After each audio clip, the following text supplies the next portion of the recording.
আসসালামু আলাইকুম guys. Ride sharing বা লং ট্যুরে নেটওয়ার্ক না থাকলেও ম্যাপ নিয়ে আর টেনশন নেই। গুগল ম্যাপের বদলে এখন ব্যবহার করুন maps.me, যা ইন্টারনেট ছাড়াই আপনাকে সঠিক রাস্তা দেখাবে। আজকের ভিডিওতে আমি আপনাদের মাত্র 2 মিনিটে এই অ্যাপটি সেট আপ করে দেখাবো। তো চলুন ভিডিওটি শুরু করা যাক। Welcome back guys. ফার্স্টে গুগল প্লে স্টোর ওপেন করে সার্চ বারে টাইপ করবেন maps.me। স্পেলিংটি স্ক্রিনের কর্নারে দেখতে পাচ্ছেন। এই অ্যাপটি আসবে, সিম্পলি ইনস্টল করে ওপেন করবেন। এখন ইন্টারফেসটি খেয়াল করুন। শুরুতেই লোকেশন পারমিশন চাইলে অবশ্যই তা অ্যালাউ করে দেবেন। আপনি বাংলাদেশে থাকলে অটোমেটিক বাংলাদেশ ম্যাপ সিলেক্ট হবে। এখন ডাউনলোড ম্যাপে ক্লিক করুন। এখানে কয়েক মিনিট টাইম লাগতে পারে, একটু ওয়েট করবেন।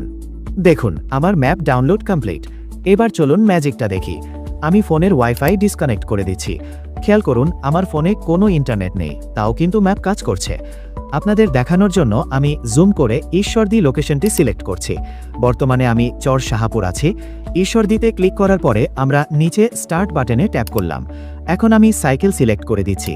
দেখতেই পাচ্ছেন অফলাইনে থাকা অবস্থায়ও আমার রুট সিলেক্ট হয়ে গেছে। এখন আমি রওনা হলে পয়েন্টারটি ম্যাপ অনুযায়ী নড়াচড়া করবে। এছাড়া অ্যাপটিতে আরও অনেক জোস ফিচার আছে যা আপনারা ব্যবহার করলেই বুঝতে পারবেন। তো এই ছিল আজকের ভিডিও। ভালো লাগলে একটি লাইক দিতে ভুলবেন না।